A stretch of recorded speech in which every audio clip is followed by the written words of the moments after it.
শুভেন্দু শেখর রায়, প্রকাশিক বড়াইক এবং সুস্মিতা দেব তারা আজ মনোনয়ন জমা দিচ্ছেন। সেই ছবি একেবারে সরাসরি তুলে ধরছেন আমাদের প্রতিনিধি অনুপম পাত্র এবং আমাদের ভিডিও জার্নালিস্ট।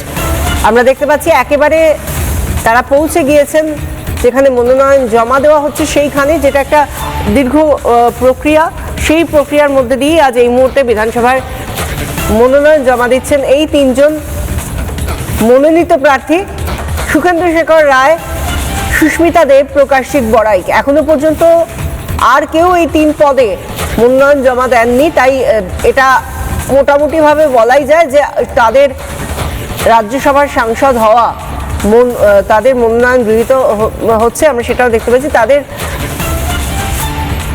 সাংসদ হওয়া শুধু সময়ের অপেক্ষা। যে তিনজন যারা রাজ্যসভায় যাচ্ছেন বিজেপির মনোনীত হয়ে, তারা তিনজনেই ভেতরে তাদের মনোনয়নপত্র জমা করেছেন। রাজ্যসভায় পূর্বের অভিজ্ঞতা রয়েছে শুভেন্দু শেখর রায়, তাকে বিজেপি আবার প্রার্থী করেছেন। সুস্মিতা দেব, তারও একটা অভিজ্ঞতা রয়েছে, এবং প্রকাশিক বড়াইক, তারও একটা অভিজ্ঞতা রয়েছে। ফলে তিনজনেই আগামী দিনে রাজ্যসভায় যাচ্ছেন, এটা সময়ের অপেক্ষা।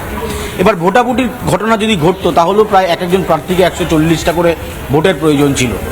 এই মুহূর্তে হুমায়ুন কবিরের দল অথবা তুমি তৃণমূলের দুটো পক্ষ ধরো, কংগ্রেস, সিপিএম, কোনোভাবেই ভোটাভুটির জায়গায় যাচ্ছে না, কারণ বিজেপি এই মুহূর্তে 207, 208-এর কাছাকাছি।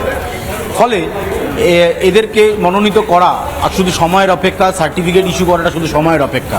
কিন্তু যেহেতু এটা একটা প্রসেস, যেহেতু রাজ্যসভায় যেতে গেলে, মনোনীত হতে গেলে আগে মনোনয়নপত্র জমা দিয়ে একদম নির্বাচনের প্রসেসে, সেক্ষেত্রে সেই প্রসেসটাই কিন্তু কিছুক্ষণ আগেই শেষ হয়েছে এবং এবার তারা সাংবাদিকদের মুখোমুখি হবেন খুব সম্ভবত। মুখ্যমন্ত্রীও ছিলেন, রাজ্যসভার সাংসদ শ্রমিক ভট্টাচার্য, তিনি রাজ্য সভাপতিও, তাদের উপস্থিতি ছিল, তারা ছিলেন এখানে।